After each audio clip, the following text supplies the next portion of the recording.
નમસ્કાર મિત્રો, સ્વાગત છે તમારું અમારી યુટ્યુબ ચેનલમાં। તો મિત્રો, હાલ અત્યારે ગુજરાતમાં અલગ અલગ ડિસ્ટ્રિક્ટ માટે આધાર ઓપરેટરની પોસ્ટ પર ભરતી જાહેર કરવામાં આવેલી છે અને તેમાં ઓનલાઈન અરજી ફોર્મ પણ શરૂ કરવામાં આવેલા છે।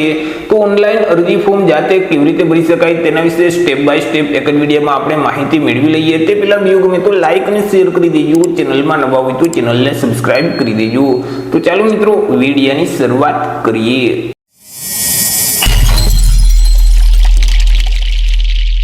તો સૌથી પહેલા મિત્રો, તમારે તમારા મોબાઈલમાંથી અથવા તો લેપટોપ કે પીસીમાંથી કોઈ પણ એક ઇન્ટરનેટ બ્રાઉઝરને ઓપન કરવાનું રહેશે અને ત્યાં સર્ચ બોક્સમાં તમારે ટાઈપ કરવાનું રહેશે CSC।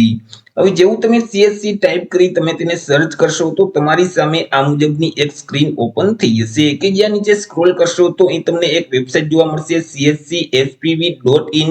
તે વેબસાઇટ ઉપર તમારે ક્લિક કરવાનું રહેશે જેથી કરી આ મુજબની એક સ્ક્રીન છે તે ઓપન થઈ જશે। તેમાં મિત્રો અહીં અલગ અલગ ઓપ્શન જોવા મળશે। તેમાં તમને એક આસ્ક ઓપરેટરનો ઓપ્શન છે તે જોવા મળશે। તેમાં જે વ્યૂ જોબનો ઓપ્શન છે તેના ઉપર તમારે ક્લિક કરવાનું રહેશે એટલે ફરીથી આ મુજબની એક સ્ક્રીન ઓપન થઈ જશે અને અહીં અલગ અલગ રાજ્યમાં જે આધાર સુપરવાઇઝર અને આધાર ઓપરેટરની જે ભરતી છે તેનું તમને એક લિસ્ટ છે તે જોવા મળશે। તેમાં નીચે તમે સ્ક્રોલ કરશો તો તમને મિત્રો ગુજરાતનો પણ ઓપ્શન છે તે જોવા મળશે। હવે મિત્રો, ગુજરાતમાં કયા કયા જિલ્લામાં ભરતી છે તેના વિશે વાત કરીએ તો ગુજરાતમાં મિત્રો હાલ અત્યારે ભાવનગર છે, જામનગર છે, મહીસાગર છે, નર્મદા, સુરેન્દ્રનગર, ગીર સોમનાથ, સુરેન્દ્રનગર, વલસાડ। તો ગુજરાતમાં મિત્રો આટલા જિલ્લામાં હાલ અત્યારે ભરતીની પ્રક્રિયા છે તે શરૂ કરવામાં આવેલી છે। એ મિત્રો આધાર સુપરવાઇઝર અને ઓપરેટરની પોસ્ટ પર આ ભરતી જાહેર કરવામાં આવેલી છે। હવે મિત્રો, કયા જિલ્લામાં કેટલી જગ્યા છે તે પણ અહીં તમને જોવા મળશે। હવે આ જે ભરતી છે તેમાં અરજી ફોર્મ ભરવાની જે અગત્યની તારીખ છે તે 9/4/2026 થી અરજી ફોર્મ શરૂ કરી દેવામાં આવેલા છે અને 20/5/2026 સુધી તમે અરજી કરી શકશો। હવે મિત્રો, તમારે જે ડિસ્ટ્રિક્ટમાં એટલે કે જે જિલ્લામાં અરજી ફોર્મ ભરવું છે તો તેની સામે એપ્લાય નાઉનો ઓપ્શન જોવા મળશે, તેના ઉપર તમારે ક્લિક કરી દેવાનું રહેશે। જેવું તમે તેના ઉપર ક્લિક કરશો એટલે મિત્રો ફરીથી આ મુજબની એક સ્ક્રીન છે તે ઓપન થઈ જશે અને અહીં ભરતીની તમામ માહિતી છે તે તમને જોવા મળશે।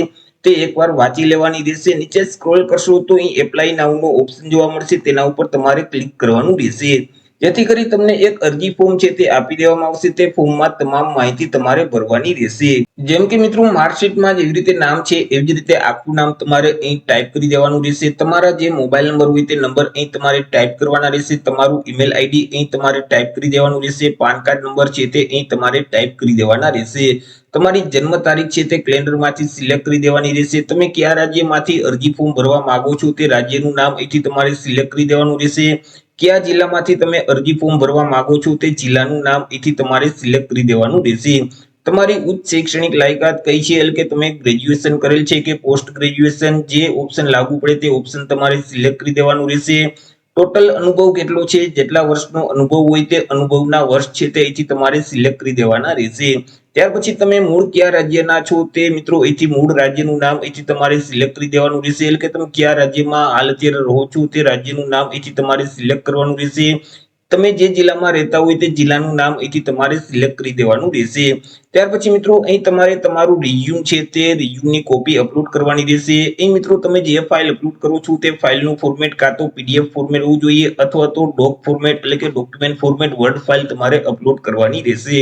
તમે જે ફાઇલ અપલોડ કરો છો તેની સાઇઝ છે તે વધુમાં વધુ 1 MB સુધી હોવી જોઈએ। ચોઈસ ફાઇલનો જે ઓપ્શન આપેલ છે તેના ઉપર ક્લિક કરી અને મિત્રો તમારે અહીં જે રિઝ્યુમની કોપી છે તે અપલોડ કરી દેવાની રહેશે। સિલેક્ટ કરશો એટલે ડોક્યુમેન્ટ અપલોડ થઈ જશે। ત્યાર પછી તમારી પાસે જે આધાર સુપરવાઇઝર માટેનું જે સર્ટિફિકેટ છે તેની કોપી અપલોડ કરવાની રહેશે। તમે જે ફાઇલ અપલોડ કરો છો તેનું ફોર્મેટ JPG અથવા તો JPEG કે PNG ફોર્મેટ હોવું જોઈએ અને ફાઇલની સાઇઝ છે તે 1 MB કરતા ઓછી હોવી જોઈએ। અહીં જે ચોઈસ ફાઇલનો ઓપ્શન છે તેના ઉપર ક્લિક કરી તમારે તે ડોક્યુમેન્ટને સિલેક્ટ કરી દેવાનું રહેશે જેથી કરી અહીં આધાર સુપરવાઇઝરનું જે સર્ટિફિકેટ છે તે અપલોડ થઈ જશે। તમારું જે જેન્ડર છે મેલ કે ફિમેલ તે અહીંથી તમારે સિલેક્ટ કરી દેવાનું રહેશે।